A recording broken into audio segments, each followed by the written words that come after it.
April 1945. A crisp morning in a rural American countryside, the sun barely rising above the horizon. The world is caught between the final throes of a brutal global conflict and the promise of peace that lies just beyond the reach of the weary. In a small town in the Midwest, a convoy of trucks slowly rolls toward a newly constructed compound. Inside the trucks, the men aboard sit silently, their faces a mixture of exhaustion and confusion. These are the German prisoners of war, captured in the final months of the conflict, their world turned upside down. As the trucks pull up to a barbed wire fence, they expect the worst, the grim, austere conditions they have come to expect in Allied camps. Instead, they are met by an unexpected sight. A clean, orderly compound with well-maintained barracks, well-dressed American soldiers offering them warm food, and even signs that read welcome. The POWs stare in disbelief. They had been prepared for harshness. What they had not expected was comfort. In the distance, the faint sound of birds chirping and the sight of freshly cut grass seem almost surreal against the background of the war they've just fought. As the gates close behind them, the prisoners are left to wonder, was this really the enemy they had feared all along? For the German soldiers arriving in American POW camps, the experience was nothing short of bewildering. These men, who had fought in brutal battles across Europe, had long been accustomed to the dehumanizing treatment of prisoners. They had seen their comrades subjected to starvation, disease, and violent reprisals. The idea that they might find themselves in a safe, well-kept environment was almost beyond belief. One such POW, Hans Muller, recalled the initial moments of his arrival at a U.S. camp. He had been prepared for the worst, expecting a grim experience similar to those he had heard about from other soldiers who had been captured earlier in the war. Instead, he was greeted with a hot meal, clean bedding, and even a brief opportunity to take a shower. "I felt like I was in another world," he later admitted. "It was nothing like I had imagined. I thought this was a trap, that we were being lured into a false sense of security." This sense of disbelief was shared by many of the men. They had been conditioned by their military training to expect nothing but harsh treatment from their captors. The camp, however, seemed to defy all expectations. The Germans who arrived at the camps found themselves receiving basic comforts that were not only unexpected, but also a stark contrast to the squalid conditions they had endured as soldiers. The warmth of the barracks, the abundance of food, and the courteous nature of their captors made them question everything they had believed about their enemies. The psychological toll of this contrast was significant. Some prisoners were left with a deep sense of guilt. "We fought so hard to crush these people," one German POW said, his voice filled with regret. "And here they are, treating us better than we treated our own people. It was as if we had been the villains all along." This internal conflict added another layer to the complex experience of captivity, forcing the POWs to confront their own assumptions about the war, about their role in it, and about the enemy they had been taught to hate. While the human element of the POW experience was undeniably profound, there was also a calculated, strategic reason behind the comfort that the German soldiers encountered in American camps. The United States, having rapidly emerged as the dominant power in the post-war world, sought to set a tone of moral high ground. The American military understood that the treatment of POWs was a reflection of the nation's values, and how they handled their captives would shape their reputation in the years to come. But the American approach to POW camps wasn't just about moral superiority. The camps had practical purposes as well. As the war in Europe ended, the United States found itself with a significant number of German prisoners, some 425,000 at their peak, housed in 700 camps across the country. To manage such a large group of captives, the U.S. military needed to be efficient, organized, and above all strategic. The conditions in these camps were designed to prevent the POWs from becoming a burden on the American war effort, while simultaneously using them for economic and logistical benefits. Many German soldiers were put to work on farms, in factories, and on infrastructure projects in remote areas. The U.S. government found that these men, far from being a drain on the system, could actually be an asset to the reconstruction of war-ravaged Europe. American officials recognized the potential of utilizing the prisoners' labor to fill gaps in the workforce, especially during a time when many American citizens were involved in the rebuilding efforts overseas. The prisoners, once removed from the immediate devastation of the war, became an unexpected part of the American industrial complex. These men, many of whom had worked on farms or in factories back home in Germany, proved to be skilled workers, and their labor contributed significantly to the post-war economy. But this wasn't only about economic utility. It also helped prevent further conflict. The treatment of POWs in the United States was part of a larger strategy to foster goodwill among the defeated Germans, making it easier to reintegrate them into society after the war. The turning point came in the summer of 1945, when the Allied powers had firmly established control over Germany, and its military forces had largely surrendered. But as the United States grappled with the sheer number of German POWs it now held, the significance of their treatment began to shift. The world had been watching, and the decisions made by the U.S. military regarding these prisoners would have far-reaching consequences. The formal end of hostilities in Europe was declared on May 7, 1945, with the unconditional surrender of Nazi Germany. As German officers signed the capitulation, they knew they were entering a new phase, not one of immediate retribution, but of a complex process of rehabilitation and reintegration. The Americans, however, still had hundreds of thousands of prisoners to manage, many of whom had been on the front lines of one of the most destructive conflicts in history. The prisoners began arriving in greater numbers, often in groups of 1,000 or more, to the newly established camps in the U.S. The shock they experienced upon arrival was stark. For many, it was the first moment of peace since the war had begun. The American POW camps became a symbol not only of the Allies' military victory, but also of the moral superiority they aimed to project in the post-war era. For the German soldiers, the realization that they would not be met with hatred or cruelty was profound. The first major incident occurred when a group of POWs was told they would be sent to a camp in the American South, where they would help with agricultural work. As they disembarked from the transport, they were met by a military officer who handed them each a meal tray filled with hot food, something many of the prisoners had not seen in years. One prisoner, a man named Karl Schreiber, was so taken aback by the quality of the meal and the calm demeanor of the soldiers around him that he believed the food must have been poisoned. "I kept looking around, trying to figure out what the catch was," he later recalled.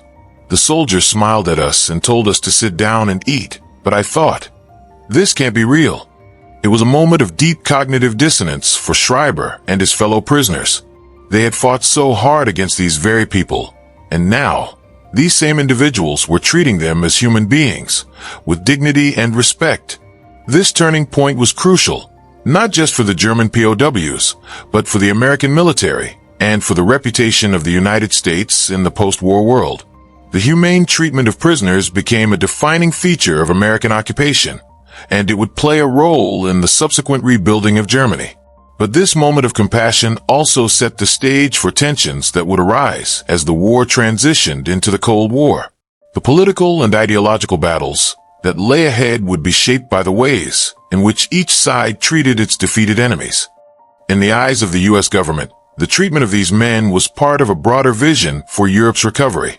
German POWs, rather than being left to fester in brutal camps or subjected to the kind of mistreatment that had been common in previous conflicts, were part of a rehabilitative effort. Many of these prisoners were eventually released and allowed to reintegrate into society, even contributing to the reconstruction of their homeland, largely due to the American willingness to treat them humanely during their time in captivity. The result was a complex psychological legacy for both the German soldiers and their American captors. For the Germans, their experience in the U.S. camps became a point of pride and a bittersweet memory of a war they had lost, but one in which they were treated with a degree of humanity that was unexpected. For the Americans, the legacy of their treatment of POWs underscored the broader theme of justice and fairness that would define the post-war era. The post-war effects of the U.S. treatment of German POWs extended far beyond the camps. The experiences of those held in American custody would come to shape not only their lives, but also the broader narrative of European reconstruction. For Germany, the initial shock of defeat had been followed by the disarray of a nation in ruins. Yet, the compassionate handling of their soldiers by the Americans stood in stark contrast to the total destruction the Nazis had brought upon their own people and neighbors. The prisoners who were released and sent back to their country often returned with mixed emotions: gratitude for the humane treatment they received and the weight of their nation's culpability in starting the war. As the German POWs re-entered civilian life, many brought with them the stark memory of how the war had ended, not with a bloodthirsty revenge, but with practical assistance and rehabilitative support. This stark contrast was, in many ways, a moral victory for the United States, which demonstrated a commitment to post-war peacebuilding rather than punishment. For the Americans, the handling of the German POWs was seen as an extension of their moral and strategic vision for Europe. This approach also set the tone for the U.S.'s role in the unfolding Cold War. While the Soviets took a more punitive approach to prisoners, forcibly using them for labor or subjecting them to harsh conditions, the Americans understood the importance of reconciliation. The humane treatment of German soldiers helped lay the groundwork for the formation of the new Western Alliance, one that would ultimately contribute to the creation of the European Economic Community and the rebuilding of a democratic, prosperous Western Europe.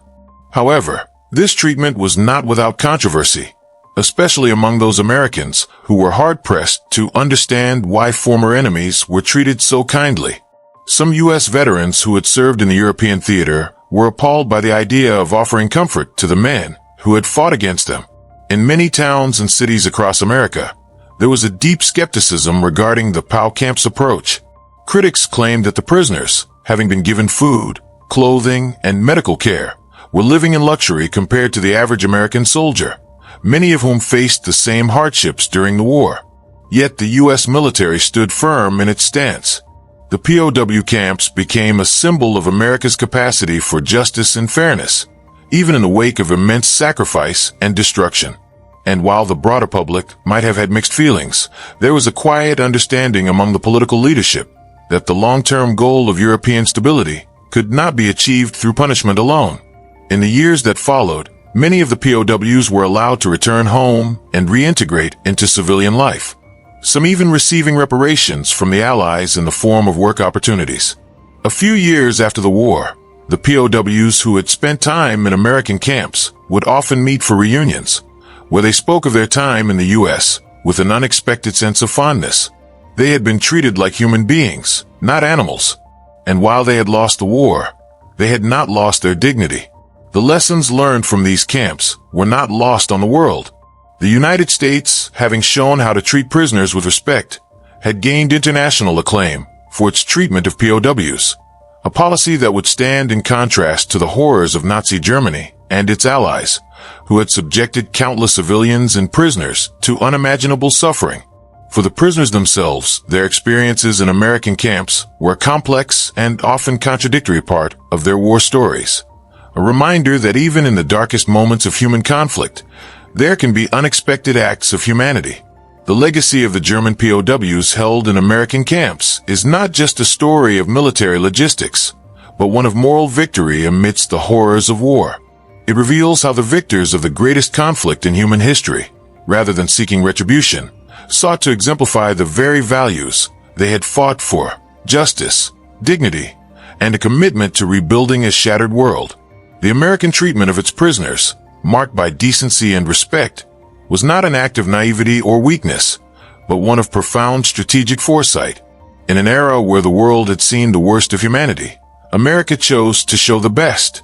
The POWs themselves left behind a story of internal conflict and eventual reconciliation. They were soldiers, enemies, and captives, men who had once stood on the opposite side of an ideological and military divide.